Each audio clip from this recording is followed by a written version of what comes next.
Assalamualaikum warahmatullahi wabarakatuh. Bertemu kita dalam siri Sirah Nabawi Mutiara Perjalanan Mukmin. Kali ini bab yang ke-21, Hijrah ke Habsyah, berlaku pada tahun ke-5 kenabian. Ethiopia, sebuah negara di benua Afrika, dahulunya namanya adalah negara Habsyah.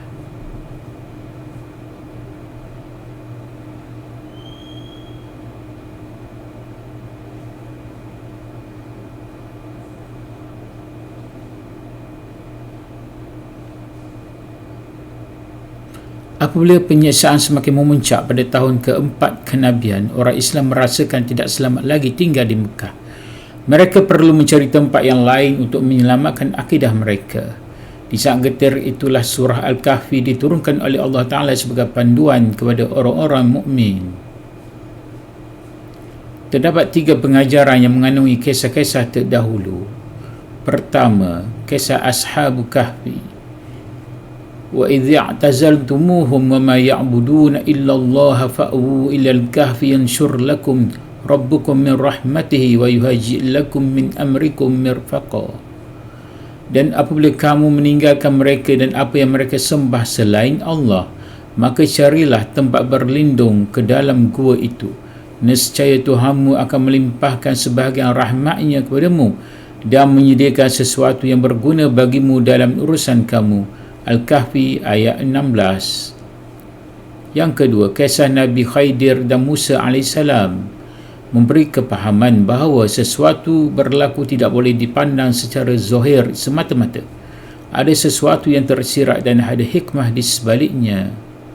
Satu mesej bahawa walaupun orang Islam ditindas sehebat-hebatnya serta diusir dari Mekah, tetapi suatu masa nanti perkara sebaliknya bakal berlaku.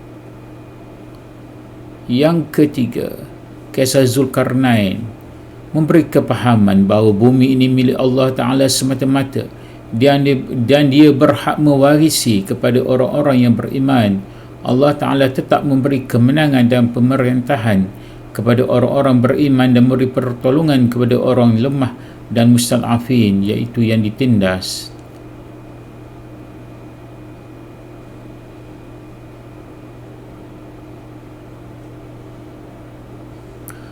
Rombongan pertama hijrah. Pada bulan Rajab tahun ke-5 kenabian, Rasulullah SAW menyuruh orang-orang Islam berhijrah ke Habsyah. Rasulullah mengetahui bahawa Habsyah pada masa itu diperintah oleh Raja Najasyi yang adil kepada rakyatnya, nama Raja Najasyi Asyamah. Maka kumpulan pertama hijrah seramai 12 orang lelaki dan 4 wanita, diketuai oleh Sayyidina Uthman bin Affan radhiyallahu anhu bersama isterinya Ruqayyah, iaitu puteri Rasulullah sallallahu alaihi wasallam. Rombongan kedua hijrah. Pada bulan Syawal tahun ke-5 kenabian, iaitu setelah 3 bulan rombongan pertama di sana, rombongan ini pulang semula ke Mekah kerana tersebar berita kononnya semua penduduk Mekah memeluk Islam. Apabila hampir sampai ke Mekah, berita itu didapati apabila mereka hampir sampai ke Mekah, berita itu didapati palsu dan mereka berpatah balik menuju ke Habsyah semula.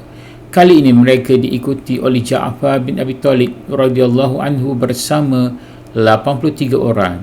Maka keseluruhannya adalah 99 orang muhajirin yang berhijrah ke Habsyah. Musyrikin Mekah menghantar wakil menghadap Raja Najasyi. Wakilnya bernama Abdullah bin Abi Rabi'ah dan Amru bin Al-As membawa hadiah untuk Raja Najasyi. Tujuannya agar Raja Najasyi menyerahkan orang-orang Islam kepada mereka untuk dibawa balik ke Mekah. Wahai Raja, telah datang berlindung di negeri tuanku orang-orang bodoh yang meninggalkan agama nenek moyang mereka, tetapi tidak pula masuk agama tuanku. Mereka membawa agama baru yang kami dan tuanku sendiri tidak tahu mengenainya. Kami diutus oleh pembesar kami untuk membawa balik mereka. Rombongan muhajirin menghadap Raja Najasyi. Raja Najasyi berkata, agama apa yang kamu anuti sehingga menyebabkan kamu sanggup bercerai-berai dengan kaum kamu dan tidak masuk agamaku dan agama lain.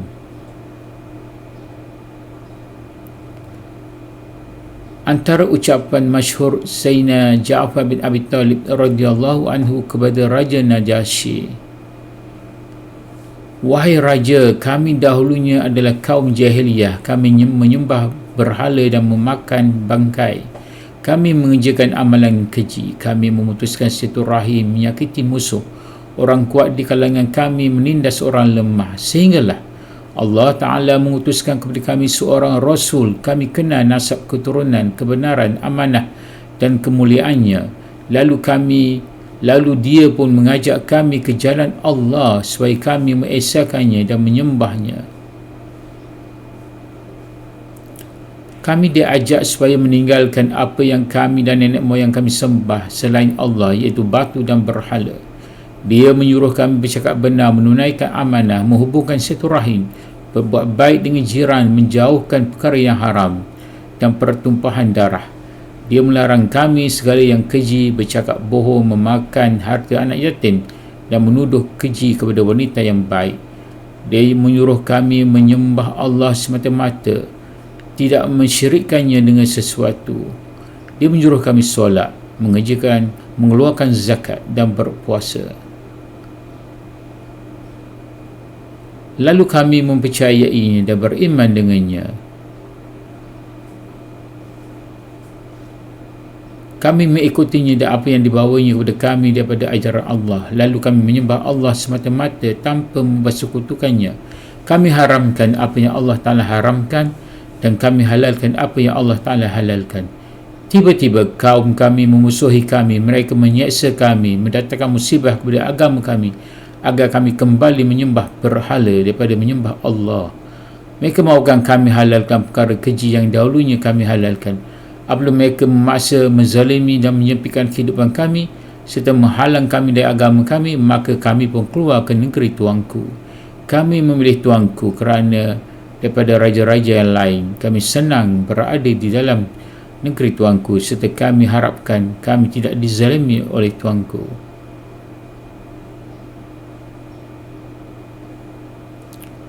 Raja Najasyi pun berkata, adakah membawa keterangan dari Nabi itu? Ja'far bin Abi Talib pun membaca ayat Quran dari permulaan surah Maryam. Raja Najasyi pun menangis hingga basah janggutnya. Begitu juga para padrinya hingga basah kitab-kitab suci yang sedang berada di tangan mereka. Bismillahirrahmanirrahim. كافها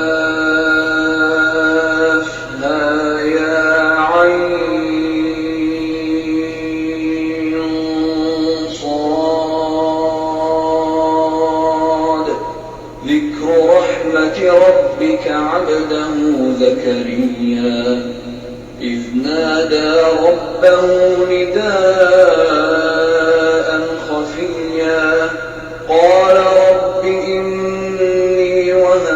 العظم مني واشتعل الرأس شيبا ولم أكن بدعائك رب شقيا وإني خفت الموالي من ورائي وكانت امرأتي عاقرا فهب لي من لدنك وليا يرثني ويرث من آل يعقوب واجعله رب رضيا يا زكريا إنا نبشرك بغلام اسمه يحيى لم نجعل له من قبل سميا.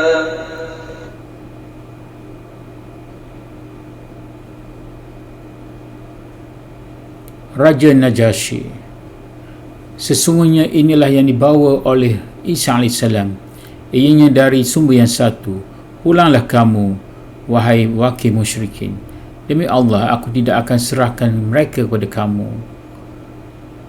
Maka Amru bin Al-As, wakil musyrikin Mekah pun berkata, wahai tuanku, sesungguhnya mereka orang Islam ini mengatakan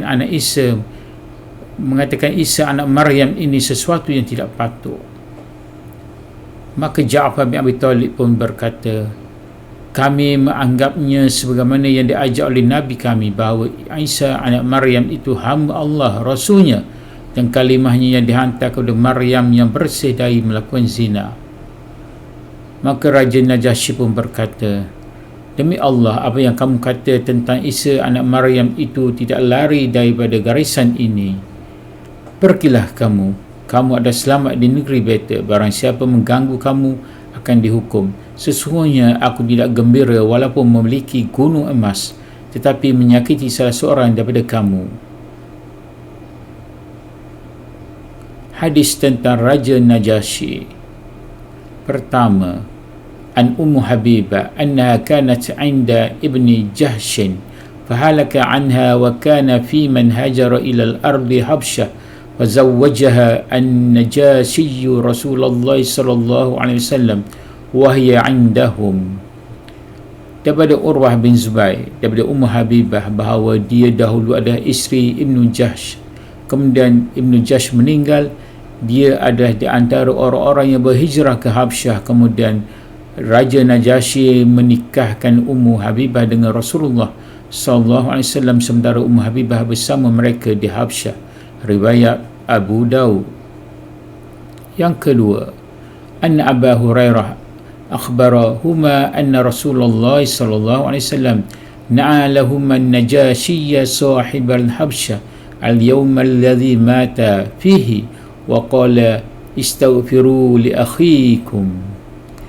Bahawa sesungguhnya Abu Hurairah radhiyallahu anhu mengkhabarkan kepada keduanya, Rasulullah sallallahu alaihi wasallam mengumumkan kematian Najasyi, Raja Habsyah, pada hari kematiannya, dan bersabda, mintakanlah ampunan untuk saudara kamu. An-Nasa'i. Yang ketiga, an Abi Hurairah radhiyallahu anhu anna Rasulullah sallallahu alaihi wasallam na'a an-Najasyi fi yawm alladhi mata fihi kharaja ila al-musalla wa saffa bihim wa kabbara arba'an. Dari Abu Hurairah radhiyallahu anhu bahawa Rasulullah sallallahu alaihi wasallam mengumumkan kematian Najasyi pada hari kematiannya. Kemudian baginda sallallahu alaihi wasallam keluar menuju tempat solat, lalu baginda membaringkan saf, kemudian takbir 4 kali, iaitu solat jenazah. Riwayat Bukhari. Alhamdulillah, selesai kita bab yang ke-21. Moga-moga memberi ilmu manfaat kepada kita untuk menghayati sirah Nabawi. Allahumma salli ala sayyidina Muhammadin wa ala alihi wa ashabihi ajma'in. Walhamdulillahi rabbil alamin.